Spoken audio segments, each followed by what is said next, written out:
छुटकारा मिल जाता। इसलिए नहीं होती भक्ति। भक्ति इसलिए होती है कि दुखों में धैर्य बना रहे, दुख में टूटे नहीं, उस दुख को अपने ऊपर हावी ना होने दें, अफेक्ट ना होने दें शायद। बिल्कुल, ये चीज भक्ति देती है। इससे ज्यादा भक्ति से कुछ एक्सपेक्टेशंस मत रखिए कि खत्म कर देंगे भगवान हमारे जीवन के दुखों को। नहीं, डबल भी कर सकते हैं, हो सकता है, बट साथ रहेंगे और अंदर से बहुत ताकत देंगे, शक्ति देंगे कि आपको लगेगा ये तो दुख बहुत छोटा सा, तब जाके वो विश्वास जागे। कुछ लोग ने मुझे बोला कि जैसे आज हमारा ये पॉडकास्ट हो रहा है ना, तो वो सुनेंगे आपकी बात, और आपकी बात सुनकर आज रात से गीता पढ़नी शुरू करेंगे, 2, 4, 5, 6 दिन पढ़ेंगे और उसके बाद उन्हें लगने लगता है ये मुश्किल बहुत है, श्लोक बहुत भारी हैं, और शायद ना जल्दी में भी हैं लोग कि वो मेन श्लोक जो एक श्लोक जो वही सॉल्यूशन दे जो मैं सुनना चाह रहा हूँ, वो श्लोक शायद बहुत आगे जाके किसी अध्याय में आएगा। लोग जैसे छोड़ दे रहे हैं। ऐसा कुछ आपने कुछ लोगों को सलाह दी हो और कोई सलाह काम कर गई हो कि हम इसको रेगुलर कैसे पढ़ पाएँ, या इंटरेस्ट धीरे कभी कभी ऑफ हो जाता है, पढ़ना शुरू करते हैं फिर श्लोक थोड़े भारी लगते हैं, या ऐसे लगता है ये मुझसे जुड़े हुए नहीं हैं और हम छोड़ देते हैं? देखो, ये सबके साथ होता है। सबके साथ होता है। भगवत गीता एक एग्जाम्पल है, लेकिन कोई भी चीज़ को लेकर के हम कभी कभी, पढ़ाई कोई ले लो, बच्चों को 2 दिन मन लगेगा, 2 दिन नहीं लगेगा, 2 दिन ऑफिस जाने का मन करेगा, कभी नहीं करेगा। तो आध्यात्मिकता भी वैसी है कि आपको कभी तो बहुत ज़्यादा अच्छा फील होता है, कनेक्टेड फील होता है, कभी नहीं होता। जब नहीं होता उस समय, जब आपका लोएस्ट पॉइंट चल रहा होता है कि मन नहीं लग रहा उस तरफ, उस समय इन चीज़ों को आपको बढ़ाना चाहिए। जैसे एसोसिएशन मैंने बात करी, अगर मैं आज एक ऐसे आदमी से मिलती हूँ कि जो मुझे बोल रहा है भगवत गीता पढ़ो, मैंने 2 दिन 4 दिन महीना पढ़ी, फिर मेरा धीरे धीरे इंटरेस्ट कम हो गया, फिर एक ऐसे आदमी को ढूंढो जो इस तरीके की बातें करता हो, जो इस तरीके की बातें आपको सिखाता हो, क्योंकि जब आप उससे मिलोगे फिर आप थोड़े चार्ज हो जाओगे। ऑफ कोर्स ये होगा ही होगा, ये आप मत समझना कि एक बार आपने मेरी बात सुनी और या मैंने किसी की सुनी और पूरी लाइफ अब वो मेरे साथ चलेगी। नहीं, मन हटेगा उससे। जब मन हटता है तो फिर से आपको उस चीज़ को पाने के लिए कोशिश करनी पड़ेगी। आध्यात्मिकता एक ही बार में नहीं मिल जाती, भक्ति एक ही बार में नहीं मिल जाती, सफलता एक ही बार में नहीं मिल जाती। आपको उसके पीछे धीरे धीरे धीरे भागना पड़ता है। या मैं आज के टाइम में ये कहूँ कि आपके फ़ोन को चार्जिंग की रोज़ ज़रूरत है। आप एक बार चार्ज करके ये नहीं कह सकते महीना भर ये चल जाए, आपको डेली करना पड़ता है। तो वैसे ही जब लगे कि अब थोड़ी बैटरी डाउन हो गई तो उसको चार्जिंग पे लगा दो। जब लग रहा है कि अब मन थोड़ा सा दूसरी जगह जा रहा है तो थोड़ा सा माहौल बदलो। लोग इसलिए वृंदावन आते हैं, लोग इसलिए धाम जाते हैं कि मैं उस जगह जाऊंगा तो कुछ दिन के लिए मेरे पास कुछ आ जाएगा। जब लगा कि अब थोड़ा सा दिमाग स्ट्रेस में जा रहा है, परेशानियों में जा रहा है, फिर उस जगह दोबारा जाओ, वहाँ से फिर कुछ लेकर के आओ, वहाँ के लोगों से कुछ लेकर के आओ। तो ये लाइफ लॉन्ग प्रोसेस है। इसलिए मैंने पहली चीज़ ही ये कही, भागना नहीं है।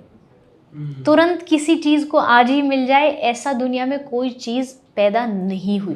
किसी भी चीज़ में लगा लो, यहाँ पूरे जीवन आपको सीखना पड़ता है। हर रोज़ आपको कुछ ना कुछ नया लेना पड़ता है। अब मैं भागवत करती हूँ, आज भी अगर मुझसे ये कोई कहे आपको पूरी भागवत आती है, नहीं आती। मुझे हर रोज़ उसमें से कुछ ना कुछ नया सीखना है, पढ़ना है, कहीं किसी का सुन करके सीखना है। तो ये चीज़ें एक बहुत लंबे समय जीवन के लिए चलती। और ये तो आप लाइफ कोच हैं, दुनिया में सब चीज़ें बताते हैं। लर्निंग एक प्रोसेस है जो आपके टिल एंड तक चलता है।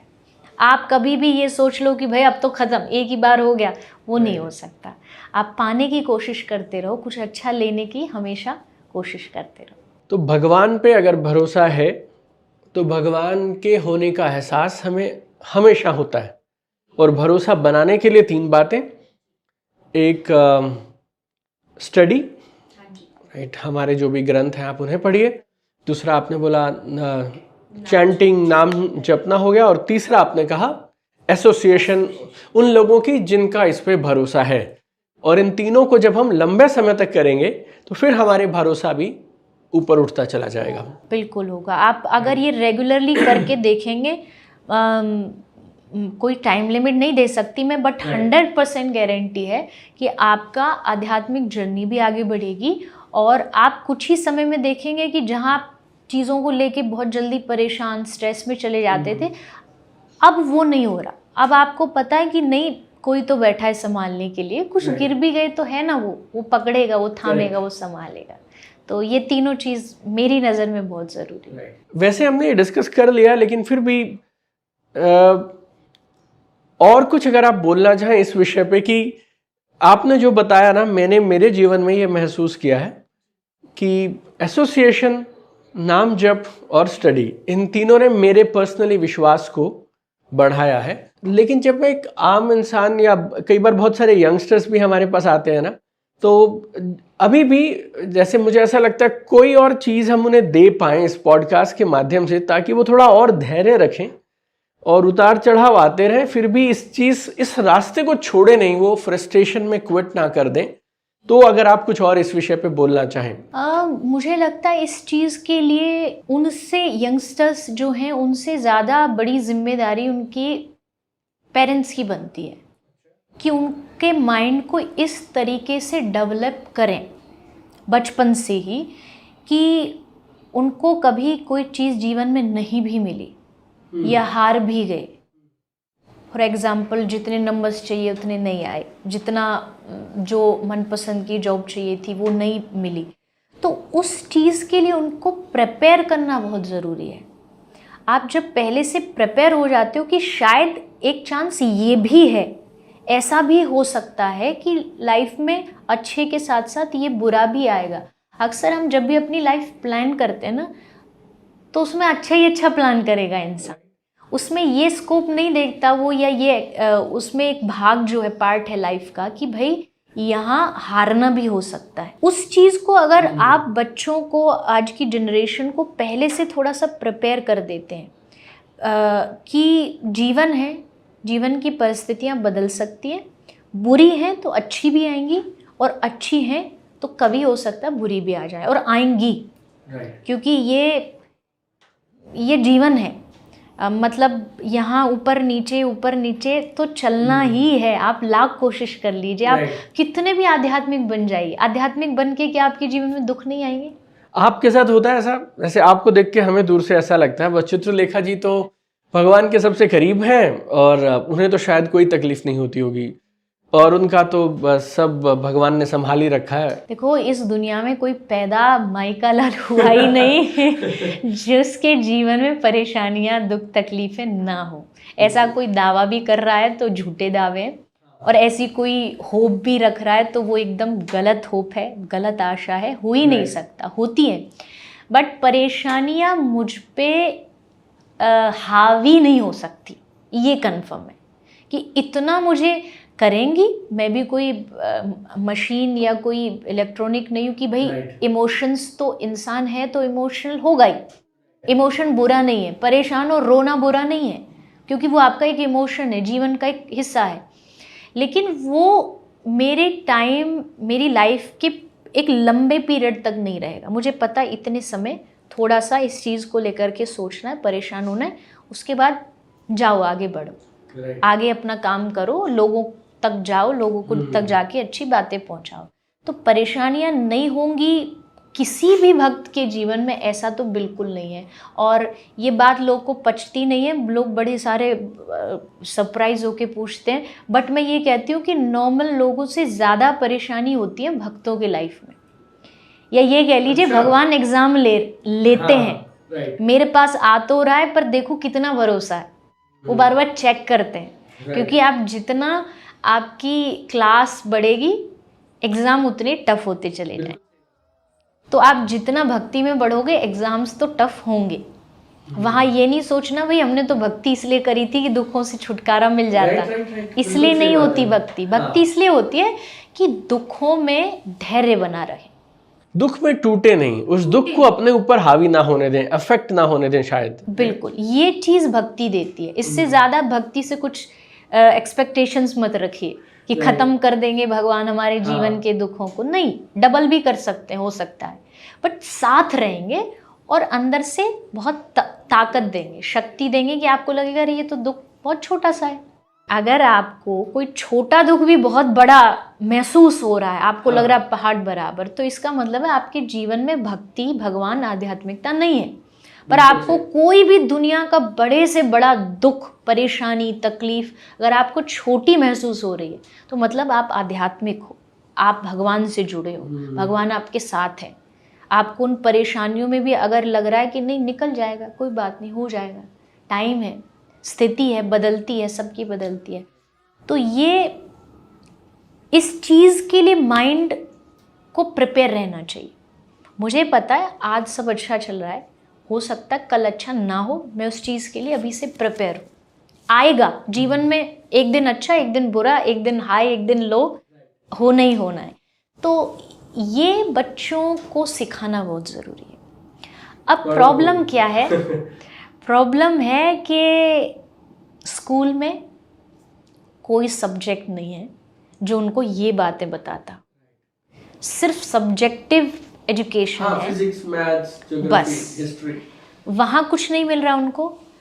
घर में पेरेंट्स हैं, वो बेचारे जॉब में बिजी हैं, काम में बिजी हैं, स्कूल की फीस देने के लिए फाइट कर रहे हैं, उसके लिए फाइट कर रहे हैं। अब बच्चा सीखे तो कहाँ से सीखे? फिर वो क्या सीख रहा है? सोशल मीडिया से नेगेटिव चीज़ें, गलत चीज़ें, एंटरटेनमेंट के नाम पर गलत चीज़ें, वो उसको वैसा बना रही हैं। जो हम बात कर रहे थे स्टेबिलिटी की या फिर पेशेंस की, स्थिरता की, वो स्थिरता इसलिए नहीं है। 15 सेकंड में उनको एक नई कहानी मिलती है जब वो कोई भी चीज़ स्क्रॉल करते हैं, इंस्टाग्राम स्क्रॉल कर रहे हैं, हर 15 सेकंड में माइंड की थॉट बदल रही है। ये सच में वैसे सही बात बोली आपने। एवरी 15 सेकंड आप एक नई कहानी में जुड़ जाते हो। फिर अगले पल आपको 10 सेकंड में आप तुरंत फिर कोई दूसरी कहानी, दिल्ली से कलकत्ता पहुंच गए, अभी आप आध्यात्मिक कोई चीज़ देख रहे थे, नेक्स्ट आप कोई फनी देख रहे हैं, फिर कोई ड्रामा देख रहे हैं। इतना जल्दी थॉट प्रोसेस बदलता जाता है। अब आप कैसे उस बच्चे से एक्सपेक्टेशंस रखते हो कि वो स्थिर रह सके? उसका इसीलिए ना तो करियर में चूज़ कर पा रहा है, जैसे वहाँ उसकी चीज़ें थॉट प्रोसेस बदल रहा है, वैसे हर 15 दिन में उसका ये बदलता है, आज मैं डॉक्टर बन जाऊँ, कल मैं इंजीनियर बन जाऊँ। तो अब सल्यूशन, अब ये तो नहीं कि मैं ये कहूँ सोशल मीडिया बंद कर दो, कोई नहीं करेगा, वो तो रहेगा। उसका एक थोड़ा परसेंटेज कम करिए। दूसरा थोड़ा मुश्किल है क्योंकि लोग बोलेंगे फिर वही ज्ञान, यहाँ भी ज्ञान दे रहे हैं, सोशल मीडिया यूज़ भी कर रहे हो तो कोशिश करिए कि नॉट जस्ट एंटरटेनमेंट, थोड़ा कोशिश करिए कि वहाँ से आप क्या ले सकते हो। सोशल मीडिया का अपना एक एल्गोरिदम होता है, ट्राई करिए कि आपके जीवन से जुड़ी जो चीज़ें हैं वो उसमें देखने की कोशिश करिए। जैसे मैं हूँ, शायद मतलब ऐसा तो कभी कोई करता नहीं, बट अगर शायद मेरा कोई कभी चेक करेगा इंस्टाग्राम वगैरह तो आई थिंक क्योंकि जो आप देखते हैं वही आता है, कुछ ना कुछ संतों की वीडियोज़ आएंगी, कोई प्रवचन की आएगी, या फिर मुझे म्यूज़िक में बहुत इंटरेस्ट है तो जब भी आप स्क्रॉल करेंगे तो उसमें कुछ ना कुछ संगीत से जुड़ा भरा रहेगा, या कुछ अच्छी कोट्स आएंगी कि शायद मैं कहीं यूज़ कर सकूँ या मेरे लिए होगा। तो वो चीज़ें आप जब देखेंगे कि भाई ये मेरे लिए हेल्पफुल है, कुछ अच्छे नोट्स बना लिए कि हाँ ये मेरे लिए ज़रूरी है, आपकी बात सुनी, मेरी सुनी, कुछ अच्छी बातें लिख ली डायरी में, तब आपके लिए तो वो ठीक है। अदरवाइज़ तो आज के समय में स्टेबिलिटी, आई नो कि आज के जनरेशन की गलती भी नहीं है, पहले के टाइम में बहुत कम ऐसी चीज़ें थी जो हमको इधर उधर माइंड को ले जाए, डाइवर्ट करती थी, पर आज तो चारों ओर वही है, घर में बाहर। बट कोशिश ये करना चाहिए कि घर का थोड़ा सा एक आधा घंटा 1 घंटा ऐसा दीजिए आप परिवार फैमिली मिलके, जहाँ आप भक्ति की बातें करें, अपने जीवन की बातें करें, हमने जीवन में कितना कुछ पा लिया, कितना अभी पाना है, कहाँ तक जाना है, वो बातें करें। वो आपको और कहीं नहीं मिलेंगी, वो जब आप 4 लोग बैठ करके डिस्कस करोगे घर में तभी समझ सकते हो।